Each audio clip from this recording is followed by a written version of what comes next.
bahasa daerahnya urun rembuk. Nah, sebenarnya kita diundang ini untuk apa sih, dan ketemuannya ibu para wali semuanya apa sih kan gitu. Mungkin itu yang bisa saya sampaikan sebagai mukadimah.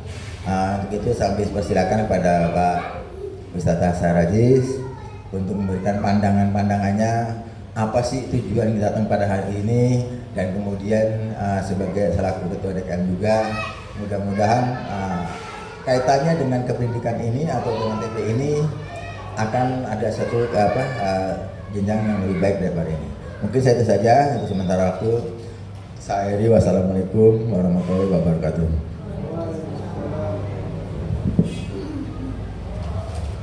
Bismillahirrahmanirrahim. Assalamualaikum warahmatullahi wabarakatuh.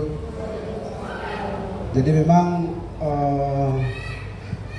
awal daripada ide atau perlunya kita berkumpul di sini memang salah satunya berkaitan dengan evaluasi pelaksanaan pengajian ini, bukan yang berkaitan dengan peran dan partisipasi orang tua, sekaligus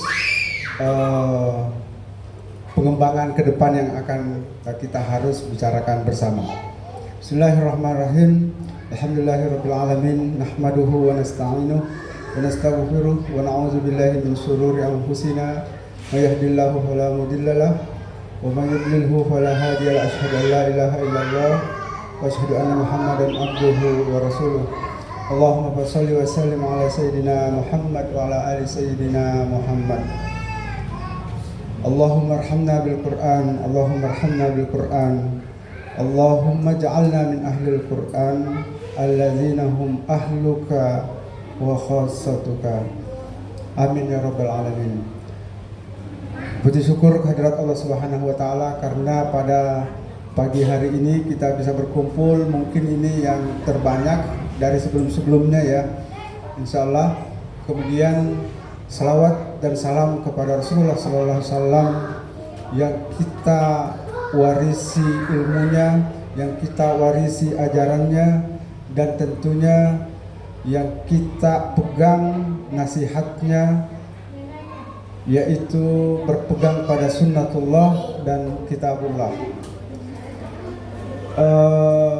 Evaluasi hari ini tentunya tidak hanya berkaitan pengembangan fisik pengajian, tetapi saya juga ingin ada penguatan rohaniyah. Bagaimana kita berpegang pada Al-Quran, bagaimana orang tua memberikan support dan keberpihakan untuk kemajuan anak-anak kita di pengajian ini. Karena itu saya merasa penting untuk merekam supaya semua orang tua yang gak hadir juga bisa menyimak, dan tentunya kita ingin perbaikan ke depan. Adapun agenda pada hari ini, yang pertama adalah berkaitan dengan hasil pertemuan forum orang tua wali santri dan pihak kami dan pihak kedua, yaitu berkaitan dengan pembukaan tabungan anak-anak. Jadi sebelumnya nanti akan dijelaskan kenapa tabungan anak-anak ini penting, yaitu yang pertama. Kemudian yang kedua adalah motivasi mungkin kepada orang tua supaya kita bersama-sama mendidik anak ini, supaya kita bersama-sama mengambil peran bagaimana menumbuhkan anak bersama Al-Quran. Jadi insya Allah di tempat ini kami mengajarkan Al-Quran, tidak hanya membaca, anak-anak tidak hanya, tetapi kita bagaimana menanamkan supaya dari sini anak-anak sudah mulai memegang teguh minimal keimanan, beriman pada Al-Quran. Jadi butuh kerjasama semua Bapak Ibu dengan orang tua ya. Adapun brosur yang sudah dibagikan mungkin ini dulu yang kita bahas. Saya sampaikan sesuai pertemuan kita dengan ketua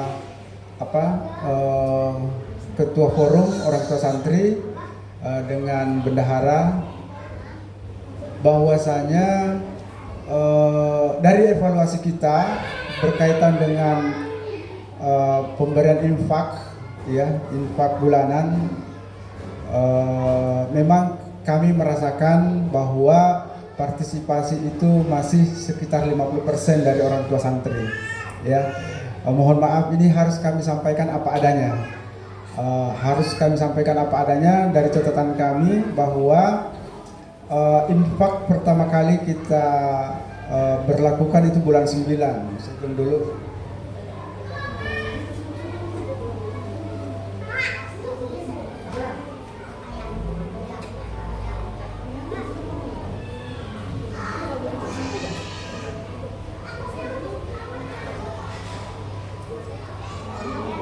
Jadi pada bulan 9 kami menerima infak dari 39 anak, ya.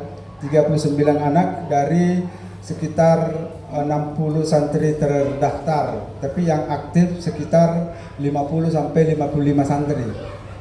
Kenapa kita sebut ada santri aktif dan tidak aktif? Karena memang ada 2-3 anak yang kadang seminggu datang, minggu depannya nggak datang, kadang selang-seling, tapi alhamdulillah sudah mayoritas lebih aktif, artinya datang setiap hari pengajian. Jadi yang pertama adalah 39 anak, kemudian bulan Oktober itu kami hitung 29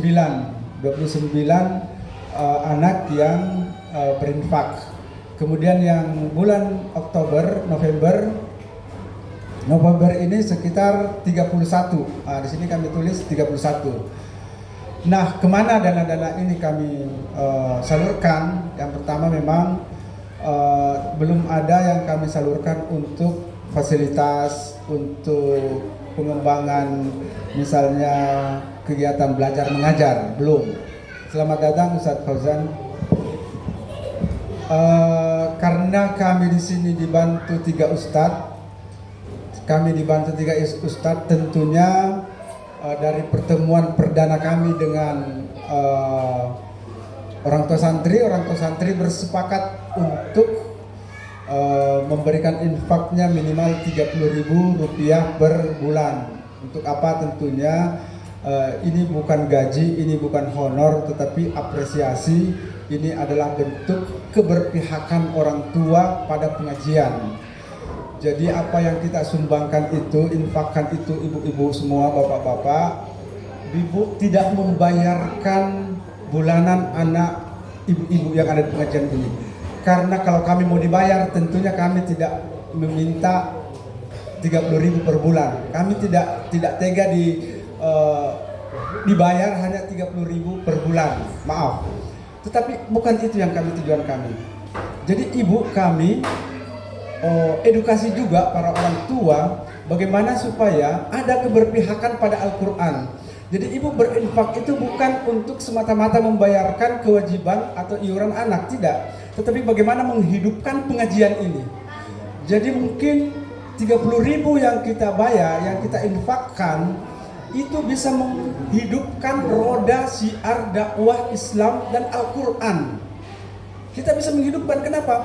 Dari 3 bulan pertama ini kita bisa membangun pengajian, dan pengajian ini hidup sampai kiamat. Taruhlah misalnya 2 hari sebelum kiamat, kata Hadi Hidayat, sepanjang itu pula keberpihakan ibu dan amal jariah ibu, karena di situ ibu punya saham akhirat, punya investasi akhirat. Jadi saya istilahkan bahwa yang ibu-ibu bayar, yang infakkan 30 itu adalah infak untuk hidupnya syiar Islam, adalah infak untuk hidupnya Al-Quran di masjid ini. Bayangkan Bu, 5 tahun sampai 10 tahun di masjid ini tidak ada kegiatan apa-apa terkait pengajian anak-anak. Dan alhamdulillah dalam waktu 6 bulan kita bisa berkumpul belajar dengan anak-anak sampai 60 anak. Itu yang pertama. Yang kedua, saya juga sering ditanya, ada santri yang tidak pernah berinfak. Tidak masalah, bukan infaknya yang kami inginkan, tetapi kehadiran anak-anak untuk mengaji. Ada 2-3 anak, kadang datang, hilang lagi datang, tetap kami tampung. Kenapa? Kalau kami tidak menerima anak ini untuk mengaji, terus siapa guru yang akan menerima mereka? Siapa guru yang akan mengajar mereka? Karena itu kami tidak pernah bosan dan kami tidak akan putus asa untuk mengajar anak-anak semalas apapun. Jangankan tidak bayar, tidak hadirnya 1 minggu sekali, kami terima sepanjang dia mau datang ke masjid ini untuk mengaji. Kalau kami tolak, siapa yang akan menerima anak seperti ini misalnya? Karena itu niat kami adalah benar-benar karena Al-Quran. Ada juga laporan misalnya ada 2-3 anak yang ada anak yang laporan, kamu kok gak ngaji nak? Saya nggak ngaji Ustaz karena saya belum bayaran. Kami sampaikan, bukan tugas Anda membayar dan Anda tidak membayar di tempat ini. Anda tidak membayar di tempat ini. Tugasmu adalah mengaji. Mau bayar, tidak bayar, tugasmu wajib mengaji. Itu Bu. Terus kenapa ada infak? Infak ini adalah untuk melancarkan roda organisasi pengajian supaya pengajian kita ini berkesinambungan dan bisa bertahan. Karena itu kita tidak batasi infak ibu semuanya, silahkan. Dan kita tidak memaksakan si A, si B semuanya wajib kita wajibkan 30.000 per bulan misalnya, tidak. Yang tidak bisa misalnya, bukan itu ukuran kami, tetap harus mengaji. Ya, jadi intinya itu. Terus tentunya di kalangan ibu-ibu ada orang tua yang alhamdulillah diberikan rezeki oleh Allah, diberikan kemampuan oleh Allah. Karena itu kewajiban kami adalah mengedukasi para orang tua yang mampu untuk membelanjakan hartanya bersama Al-Quran. Jadi maaf, terkadang kebaikan itu harus dipaksakan Bu. Jadi kalau kami minta misalnya, oh ini sebelum bayaran, oh ini belum berinfak, artinya kami memaksa ibu untuk terlibat dalam kebaikan ini. Karena kami akan zolim misalnya sebagian harta-harta yang dimiliki para orang tua santri dan 1 rupiah pun tidak dibelanjakan untuk Al-Quran. Kami yang zolim Bu, kami yang akan bertanggung jawab. Ini si Fulan punya harta banyak, punya mobil 3 misalnya, punya motor 4 misalnya, tetapi 1 rupiah pun tidak ada dibelanjakan untuk Al-Quran. Kami yang zolim kepada ibu. Kenapa? Kami tidak mengajak ibu untuk berinfak dengan Al-Quran. Sementara Al-Quran ini adalah pedoman. Al-Quran ini adalah mukjizat Allah Subhanahu wa Ta'ala, adalah mukjizat terbesar di antara para nabi. Memang mukjizat Nabi Musa. Mukjizat Nabi Musa itu bisa membelah lautan, bisa. Semua orang kagum. Tongkat Nabi Musa itu bisa berubah menjadi ular, bisa menjadi ular. Tetapi tidak ada apa-apanya. Tongkat yang jadi ular, tongkat yang jadi jalan di tengah laut, tidak ada apa-apanya dibandingkan Al-Quran. Tidak ada apa-apanya. Inilah mukjizat long life. Adalah mukjizat yang berlaku sepanjang hidup bahkan sampai di akhirat. Kenapa? Al-Quran akan menjadi pembela. Ibu mungkin maaf, ini bukan seuzon, tetapi ini kondisi terburuk. Ada mungkin orang tua yang tidak pernah baca Al-Quran, tetapi karena sebulan dia infakkan 30.000 rupiah, 50.000 rupiah, 100.000 rupiah, karena dia membantu hidupnya syiar Al-Quran, itu yang akan menjadi pembela di akhirat kelak. Demi Allah, Al-Quran akan menjadi pembela kita semua. Sepanjang itu kita lakukan dengan ikhlas. Kami yang mengajar kalau tidak ikhlas Bu, kami yang mengajar kalau hanya mengharapkan bayaran dari pengajian ini, maka kami tidak mendapatkan apa-apa di akhirat, tidak dapat apa-apa. Bukan itu yang kami, bukan. Tetapi adalah syiar berlangsungnya dakwah. Sebagaimana Nabi Muhammad SAW, bahwasanya di balik dakwahnya Nabi ada Siti Khadijah yang menjadi penopang ekonominya.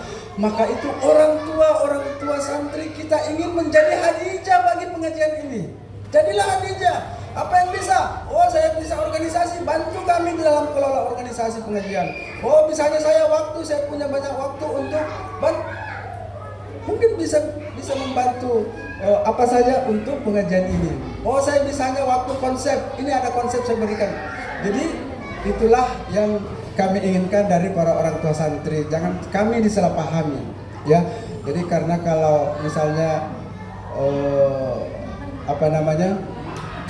apalagi alhamdulillah guru-guru kami, Ustaz Fauzan ini alhamdulillah beliau berasal dari pondok tahfizul Quran dan alhamdulillah selesai menyetorkan 30 juz.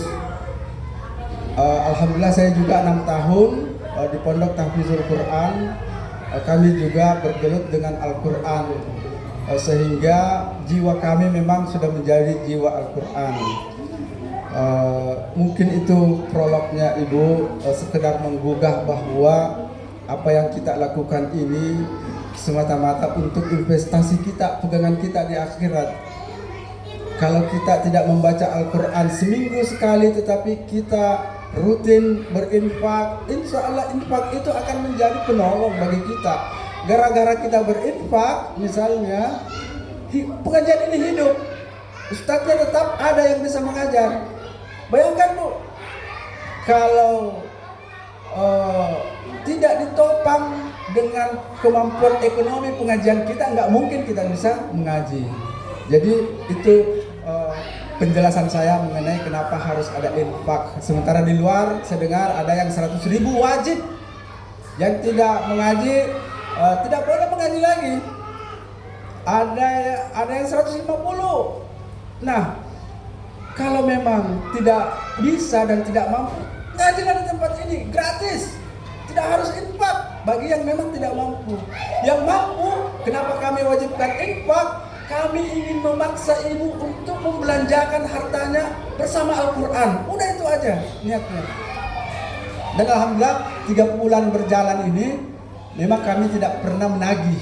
Kami tidak menagih. Kami malu sama Allah menagih ibu-ibu. Malunya sama Allah. Baru ngajar Al-Quran udah minta imbalan. Bukan itu. Ini adalah komitmen kita ibu-ibu ya. Komitmen kita sudah dibangun bersama, silahkan ditunaikan komitmen itu. Nah, dalam rangka untuk merapikan sistem infak wajib ini, alhamdulillah, mudah-mudahan langit mengirimkan kepada kami peluang, ya.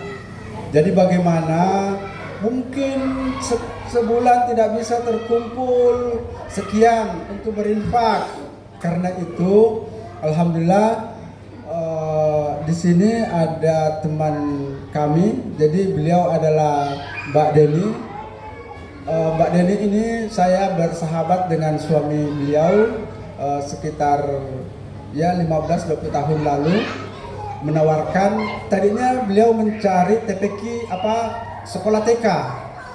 Dia mencari sekolah TK akan membuka kegiatan lomba menggambar. Saya bilang tujuannya apa? Tujuannya mau mengedukasi anak-anak untuk menabung. Saya bilang kalau begitu kenapa tidak dilaksanakan di pengajian kami? Di pengajian kami ada 60 anak santri. Barangkali di antara santri perlu juga kita edukasi untuk menabung. Menabung sejak dini. Tujuannya apa? Selain untuk kepentingan anak itu menabung itu banyak manfaatnya. Kemudian ini juga membantu kami dalam proses administrasi infak. Jadi misalnya nanti ada tata caranya, kami nggak menagih, kami nggak minta anak-anak juga tidak, ibu-ibu juga tidak direpotkan lagi misalnya, oh ini harus bayar lagi infaknya, tidak.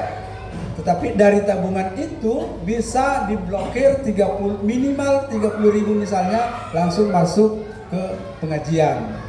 Jadi memang dari koperasi, tetapi sistemnya sudah melakukan sistem perbankan secara digital. Jadi sudah bisa menggunakan kayak mobile banking, ya.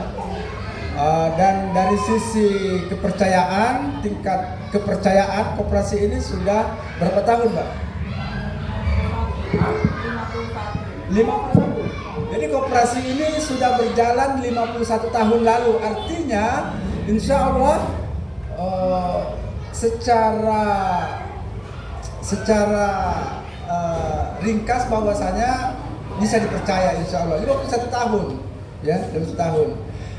Dan dari koperasi ini juga siap menjemput infak anak-anak 2.000 per hari atau 3.000 per hari atau 5.000 per hari atau 10.000 per hari. Kalau ada mau 100.000 per hari juga nggak apa-apa. Ya, Tante ya.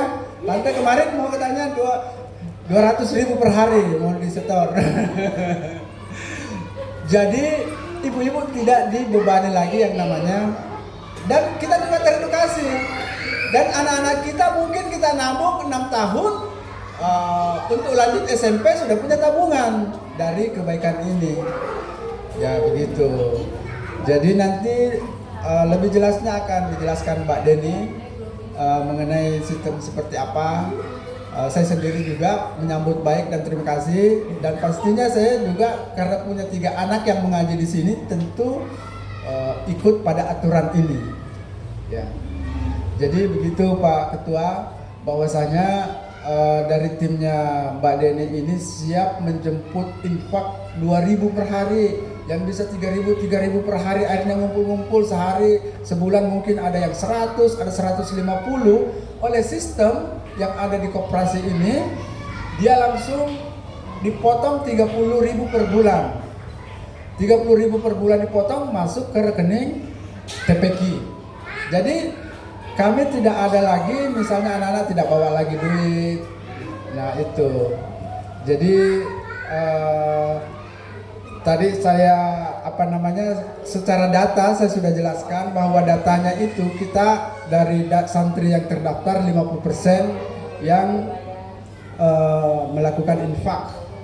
Toh itu tidak masalah bagi kami. Tidak ada masalah, Bu. Kami dengan ikhlas insya Allah. Tetapi dalam rangka membantu juga ibu-ibu, orang tua santri supaya terorganisir juga keuangannya, tetap ada yang bisa untuk kebutuhan sehari-hari, tetap juga ada infak untuk pengajian, menghidupkan pengajian ini. Kelak anak kita, Bu, anak kita tidak mengaji lagi di sini, dan sepanjang pengajian ini ada, mungkin saya sudah wafat, ustadznya sudah wafat, pembinanya lebih duluan, enggak. Itu takdir Allah ya. Ini bercanda supaya tidak tegang. Jadi dari partisipasi ibu itu akan menjadi amal jariah, yakin Bu, yakin. Jadi amal jariah. Kalau bukan karena infak kita, misalnya itu pengajian ini ya bisa saja tidak terlaksana. Artinya ini menjadi amal jariah, tapi lakukan dengan ikhlas. Apalagi jangan berburuk sangka, ustaznya dibayar. Enggak Bu, kalau kami enggak ya. Jadi mungkin itu untuk sesi pertama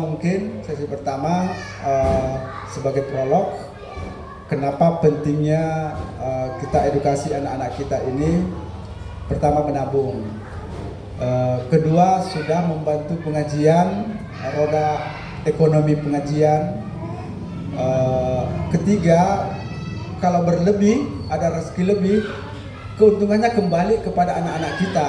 Ya mungkin tamat SMP, tamat SD, mau masuk SMP ada pembayaran, ada apa, atau mau rekreasi akhir sekolah misalnya, diambil dari tabungan itu dan bisa diambil semua, itu enaknya.